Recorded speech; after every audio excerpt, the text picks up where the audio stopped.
Hello and welcome to today's Discovery World virtual town hall meeting. I'm Brian Munar and I'm the president and CEO here at Discovery World. And I want to thank everyone so much for taking the time to join us today to hear a little bit about the exciting new things that are happening all around Discovery World. Now, today we'd like to give you a glimpse at some of the work that we're doing and make sure you have the best experience that you can when you come and visit us and discover the wonders of science. Now, as a reminder, as we do in all of these sessions, there will be a Q&A portion at the end. So if you have any questions, please submit those online and we will be taking questions at the end of the program. Now, today I'm joined by a key member of our staff. Reese Schneider is our Vice President for External Affairs and has been with Discovery World since 2021. She's had a really big role in all of our work around our rebranding, and together we worked very closely to set the new strategic framework that maps out the direction for the organization in the future. And she brings her experience from working in the nonprofit world, where you were on the East Coast, Yep. you were on the West Coast, Yep. and now you're on the Fresh Coast. Yep. Um, and her I think back. we're supposed to say best coast. Oh, I guess Yeah, yes, yeah. and the best coast. And the best coast. That's yeah. right. Mhm. That's right. I was paid to say that. Right. And but your background is in environmental work, and you also have brought a really interesting perspective from the conservation policy perspective, and that's really helped us think what it is we can do in the directions that we're going to take here at Discovery World over the next several years. And so I'd like to ask everyone to join me in thanking Reese for joining us today. Well, thank you for having me, Brian. Yeah, so here we are sitting in Discovery World with our view of Lake Michigan behind us. And one of the things we thought was important to start today's efforts was to talk a little bit about your background. So tell us a little bit about who you are and what brought you here to Discovery World. Well, thanks, Brian. So I have been working in the nonprofit world for about over 20 years now. I'd like to say under 20 years, but yeah, it's over 20 years now. And like you said, I've worked in environmental nonprofits, conservation nonprofits, policy nonprofits. I had a brief stint with the feds with the National Park Service, which was great. And I've primarily served the roles of fundraiser or marketing, communications, all the sort of supporting roles. I so appreciate the work that our educators do, that the scientists that I've worked with have done, the policymakers, and I really, really enjoy sort of supporting that work. Yeah. Well, I think it's been interesting. We bring together a lot of different backgrounds here. I mean, even myself, my background, I'm a formally trained educator. Yep. I have a background in the biological sciences. I've been working in science education for over 30 years now. And so being able to come here to Discovery World and work with all of the members of our team and bring all of the strengths and backgrounds together and all of our experiences, I think that gives us a really unique opportunity for moving the organization forward. So I think together, the things that we've been working on, this has been a really, really great experience for me. And I think hopefully it'll be a great experience for all of our guests and the audiences that we serve. Absolutely, absolutely. And I will say on a personal note, you mentioned that I came from the East Coast, West Coast, and now Fresh Coast, Best Coast. That is something, I mean, I've came from DC, was in the Bay Area, so some big major metropolitan areas, and they all have their own cultural amenities and science centers and things like that. And coming to a place like Milwaukee and knowing that Milwaukee has a gem like Discovery World is really, really incredible. Yeah. So it's really a great place to work, and I'm really excited about the direction that we're headed. Yeah, well, I think we've got a lot of different things to be able to share today. And so one of the things that we spent a lot of time on has been establishing our new strategic framework. That's right. And this is our roadmap, right? Yeah. And then it gave us a chance to sort of reinvent the identity of the organization. So why don't you tell us a little bit about some of that work and what people might expect? Sure. So, well, I'll start with a little bit of how we kind of teed this up. I think it was day 2 here at Discovery World when Brian sat me down and you sat me down and you said, hey, do you want to work on strategic planning? And because I'm a nerd that way, I said, yes, absolutely. That would be great. And like you said, this really gives us a roadmap. I think this really helps us define who we are, what we do, what we want to focus on, and then we can clearly communicate that to you all, so you know what to expect when you get here. You know what we're excited about, what direction we're heading in. So this has been really, really helpful for us internally, but then I think also for our guests who come to Discovery World. Yeah, and as part of that, we've gone through a process of even restating our mission statement. That's right. So when I first started at Discovery World, I started asking a lot of people about the mission. And while I think there was a general agreement that we were a STEM organization, we were focused on learning, Mhm. our mission statement was actually a very long statement that people really couldn't recreate very easily.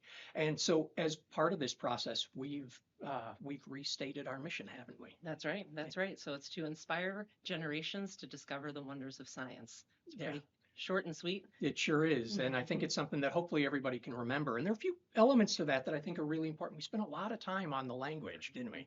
And so even the idea of like, we're a place that can inspire everyone. And the idea of generations, a lot of people think that we're only for children, but we also know that the children we work with, they come here with interested adults, parents, caregivers, educators, grandparents, extended family members, all different kinds of people. And so we want this to be a social learning experience. And we also wanted to make sure that we really kept our emphasis on the important role that science plays in our world, and then thinking about things like technology and engineering as the application, how it plays out, right? Absolutely. Yep. Yep. Yeah. So we also spent some time talking about some of the priorities for the organization going forward.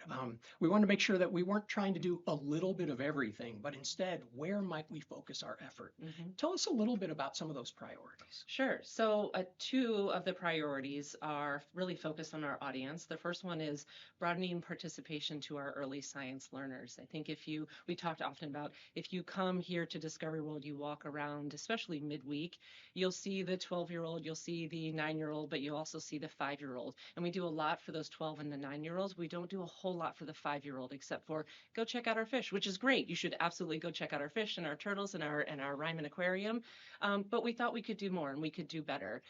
We also know that if we start children earlier in learning about science, that's going to set them up for success later on, right? Yeah. And you have some background in that too. Yeah, and a lot of the research shows the sooner we can keep kids exploring and discovering their world and asking good questions.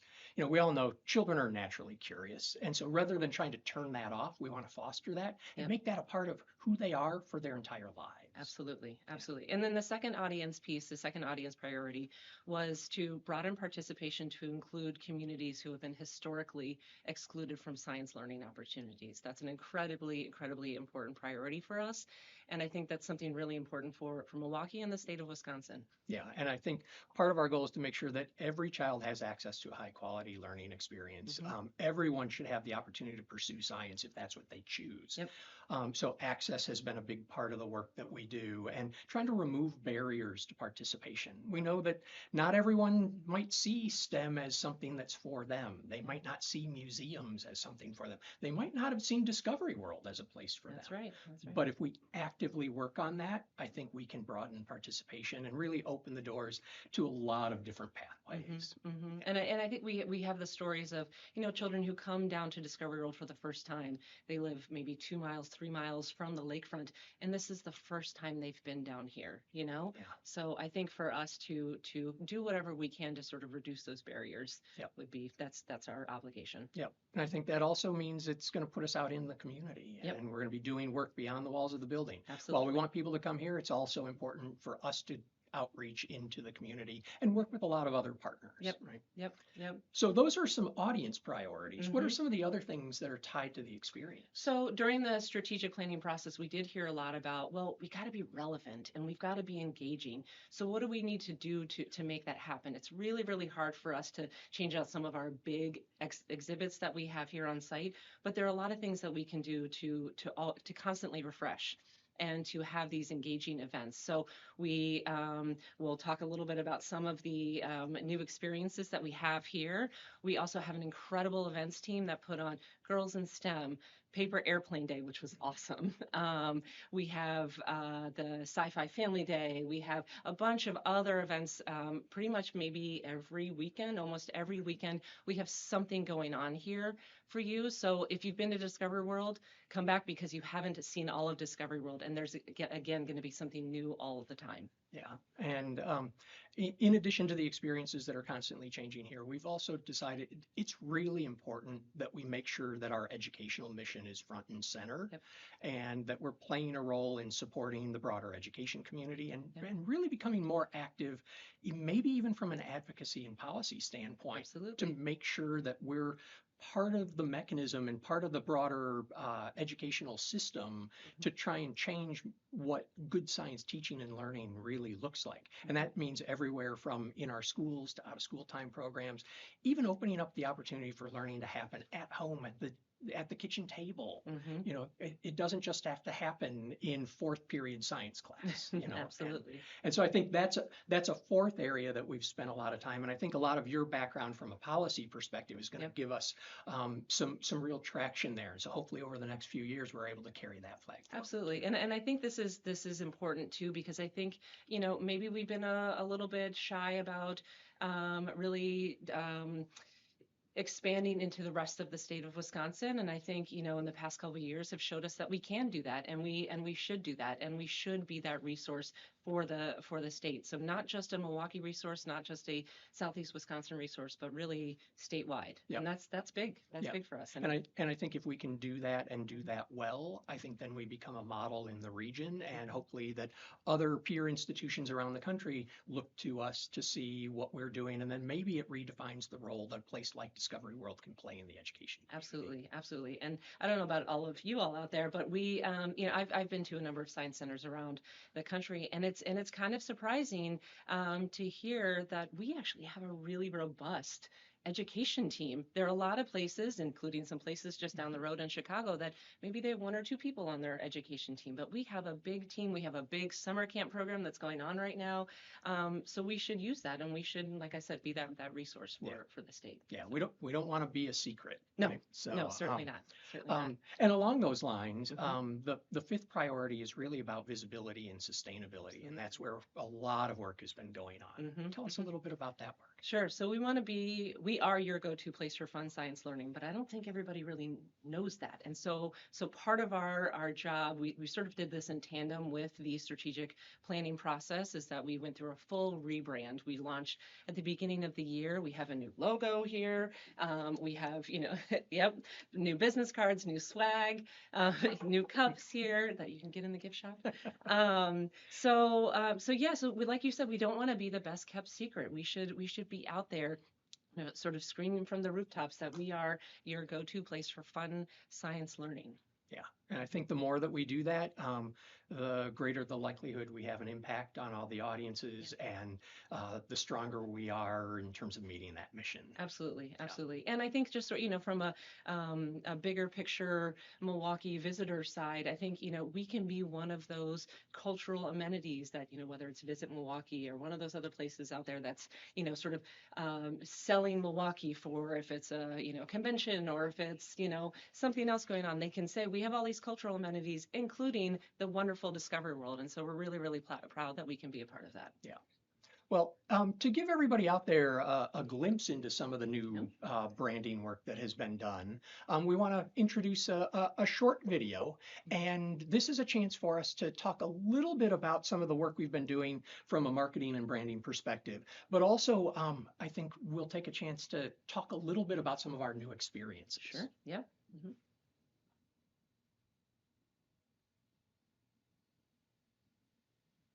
All right. So there are a number of projects that you're seeing through this video, Yeah. and that's everything from the front of the building. Yes. You know, the Mm-hmm. even our architecture looks different today, doesn't Mm-hmm. it? It So sure does. It sure does. And I've heard that you can see it from the Hone Bridge and from 794, which is, hey, that's a great billboard, yeah, right? that's right. Everyone who's coming by, I think it draws a lot of attention. Mm-hmm. And the feedback that I'm getting is it feels very much like Discovery World. Yep. So it's who Yep. we are. It's a fun way to share our message. Absolutely. Now, some of the experiences that were included in the video are related to things that we're rolling out for all of our guests, and some of those are tied very closely to those priorities we were talking about. Yep. Mm-hmm. Um, you want to tell us a little bit about one of those projects? Sure. Well, one of my favorites actually is a new experience here. It's called Block Party.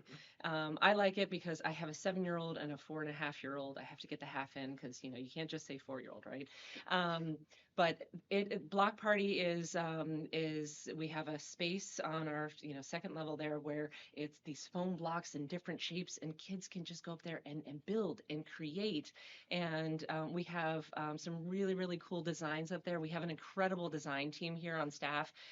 They've designed some recreations of some of the iconic structures in Milwaukee so kids can learn about, oh, this is the triangle and it's the strongest structure or shape that's out there, and they can kind of build with that. So it's really, really fun. I think a bunch of us on staff went to go test it out just to make sure that everything was fine. And Yeah. we were supposed to only be there for 15 minutes. Well, maybe 2 hours later, we were still there playing with blocks. So it's for our early science learners. The focus is for them, but it's really for, as you were saying earlier, this is really for generations. Yeah, So, I think it's one of those experiences that can bring out the child in all of us, absolutely, right? absolutely. And I love the fact that it's very open-ended. There's no right answer. There's no one way to do it. Mm-hmm. And so that's something that I think is really part of the scientific thinking we're trying to promote. But it's a great way to make sure that all of our littles are getting a chance to think like engineers. Yep, yep, So, absolutely. so another experience that we've recently opened is in the Ryman Aquarium. Tell us a little bit about that. Sure. So it's called Me Undersea, and this is an exhibit space that was already there, and we basically just gutted it and rethought how we wanted it to look.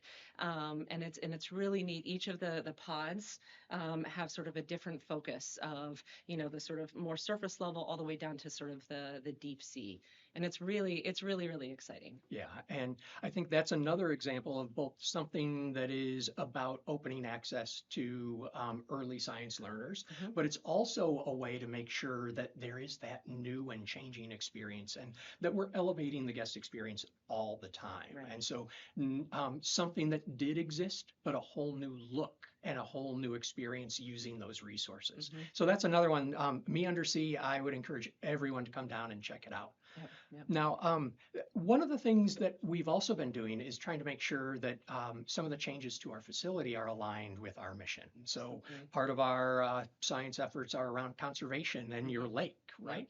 And so we've installed a new solar project. Yep. You want to tell us anything about that? Sure. So I don't know if any of you all have seen the drone footage, but that's sort of the best view of the solar panels that we now have installed on our roof. And it's pretty great. It's like you said, we're sort of living our mission that way. Yeah, and that was a really great partnership with We Energies, where they were able to help us install all of our solar panels on the roof. We're able to generate enough energy to support about 300 single-family homes. And that energy is going to go back into the grid.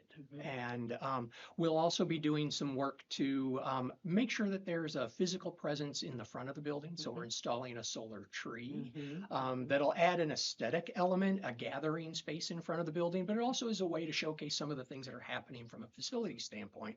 And then we'll also be making some upgrades to our Power On exhibit to make sure that we're telling that story and really put in an increased emphasis on the importance of renewable resources. So all of those things I think are great new experiences that people can find here. Now, as we were saying before, a lot of this ties back to the work in our strategic framework. Absolutely. And so those projects all tie into that. But there are also some other things that are longer term efforts that are underway. So, Hmm. for example, we're in the planning phase of a new major exhibition called The Life of Water, Hmm. right? Hmm. So, Yep. Life of Water, I think that's something that both from a content standpoint, water is a central element of Discovery World, Hmm. but from an experience standpoint, I think it will really raise the bar for Hmm. what it is that we can do for all of the guests that we serve. Yep, yep. And we're in the fundraising phase right now. We're about halfway there. And so as soon as we have completed that, then we're going to hit the ground running. It'll probably take us, what, about a year before it's, Yeah. we cut the ribbon and ready to go, but that is well underway. Yeah, we think that'll be a showcase, a centerpiece for the Yes. organization. Hopefully, it's Mhm. one of the reasons why people would choose to come here. Yep, yep, So, absolutely. we're also taking on a new area of content. Hmm. So we've focused a lot on water. We've focused a lot on the role of science in your world through technology and engineering, and Yep. how we put science to practice. Hmm. What's the new area? So the new area is health sciences. So that would include a component here on site. We have we're sort of in the concept phase of that. We're at the beginning of the fundraising phase there. But what we also want to make sure we incorporate that community element, that outreach element here, and then the educational component. So it isn't just a new exhibit. It incorporates the other priorities that we've Yeah. outlined. Yeah, and I think, as we all know, we've just come through a period of time where Mhm. making personal decisions about our health and well-being Right. has been so critical. It Absolutely. influences our own personal health, our Yep. family, our community. Hmm. And so this is a chance to really make sure that everyone is prepared to think about how their body works Hmm. and the relationship between their mind and their body, Yep. and how we all can maximize our human potential. Hmm. So that is a longer term project that's in the works, and hopefully that's something that we'll be talking more about in the future, Hmm. and that'll be sort of that new reinvention of a whole new subject area for Discovery Yeah, World. it's So really very exciting. exciting. Hmm. Yeah. All right. So uh, there are a lot of things that are going on at Hmm. Discovery World, and we wanted to take a little bit of time today to Hmm. to share some of those things. But one of the things that I'd like to do is check and see if we have any questions that have been coming in from our audience. I think maybe we'll take a few moments to try and answer a few of those. Sure. Hmm. All right. So. All right, looks like one was submitted. So what does the timeline look like for these new experiences that you were mentioning? Sure. So do you want to take any of that? I can also talk timeline too. Yeah, I think maybe if you take the Okay. timeline part of it, yeah. Yeah, so as Reese mentioned, that we're for something like the Life of Water, we're in the developmental phase. A lot of work has gone on with a number of partners. We have a concept that Yep. has been completed. We're a little bit more than halfway through the fundraising, and it's Yep. really important that we reach that fundraising goal so that we can fully implement that project. We want to fund it and make sure that we can do all the kinds of things that we want to Yep. do. But from the time that we say go and give it the full green light to move into that next phase, which we're hoping is later this year, by Yep. fall, I'd love to be, up to my elbows in the Oh Life yeah. of Water. Hmm. It'll take probably about a year Hmm. to be able to open. So I would see that, we're probably talking somewhere in that late next year, early following year for a project like that. Yeah. So it does take time. It's not just that we're bringing something in from the outside. We're creating this in-house, and Yep. it'll bring a lot of people together. Absolutely. But it will Absolutely. take some time and effort. Yeah. But Yeah. we've got a really great team Mhm. ready to go. Let's see if we have another question. So the solar project that we mentioned, haven't heard about that before. And what else at Discovery World might that be related to? Sure. So we have the Power On Mhm. exhibit here, experience here at Discovery World, and so that's really trying to connect our experience here and that the We Energies sort of exhibit with what we're doing here on the rooftop. So we're going to be updating some pieces of that experience of Power On to really connect that to what we're doing with the the rooftop. Yeah, and I think it really allows us to support that conservation element of the work that we do. And in a lot of ways, we're going to practice what we preach. Yep. We share that message all the time, but this is a way for us to really think about renewable energies and for us to be part of the city's green energy plan. Yep. And so that's something that we're doing here, and hopefully it'll also allow us to share different ways down the line that you can make some changes in your personal life and some of all of our behaviors so we can protect our world. There you go. So you can get behind that. let's see. Do you think Discovery World will offer family classes or something similar to what the zoo supports for intergenerational learning in a more formal way versus large events like Paper Airplane Day?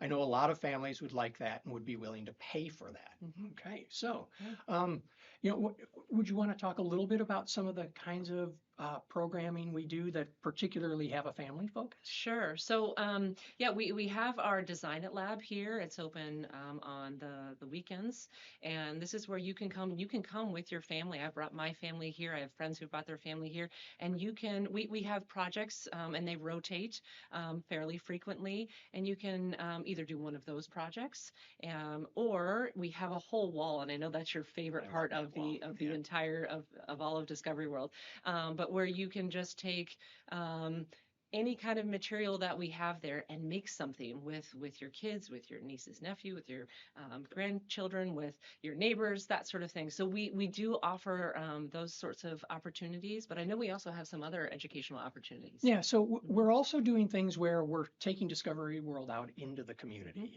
for family programming. And that means working with community partners and not just serving kids in the community, but trying to develop opportunities for families to learn together. And I think that is a step in a really positive direction for us. And then in many of those cases, we're also working on developing what we're calling family field trips, and that's part of our access program.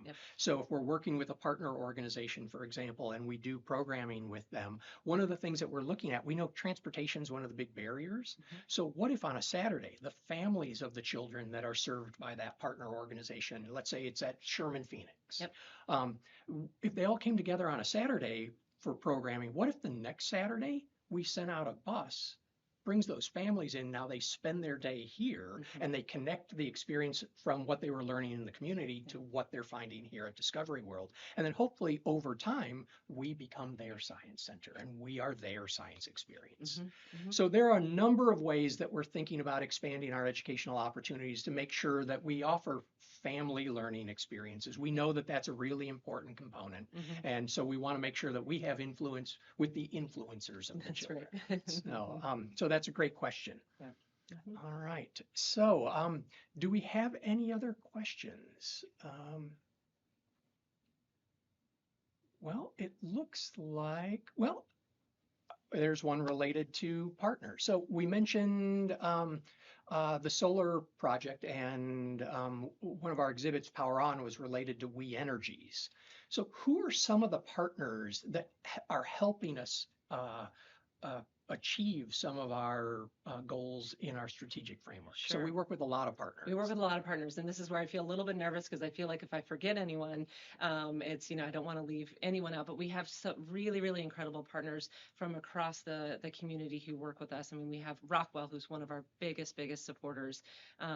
We have our PPG STEM lab downstairs that we just opened up. What was it, last year?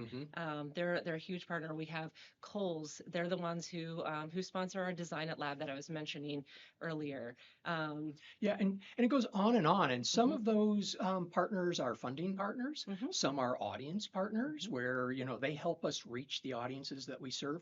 We also have a lot of content partners. So, I'll use Life of Water as an example. We brought together content experts from all different areas that work in fields related to water. Hmm. And they helped us make sure that the questions that we're asking and trying to answer are really current and relevant. They also can connect us up to other resources beyond just the people and organizations that we already know. So Yep. sometimes they're the best networks for us. Absolutely. But Absolutely. in a case like that, it means that, you know, sometimes it's a funding partner, sometimes it's a content advisor, Yep. sometimes it's a connector. It's kind of, And we can't do the work that we do without their support and without all the support from people just like you. You're the ones that help make Discovery World happen every day. yeah. And so we're really appreciative Mhm. of everything that our donors and funders do, all of our program partners, our members and our volunteers. So there's so many different categories of people that help make things happen here at Yep. Discovery Yep. World. Yep. So. Well, I think we're getting close to our end of the program. And so if you have questions beyond today, you can always email us. I will be checking the email at president@discoveryworld.org.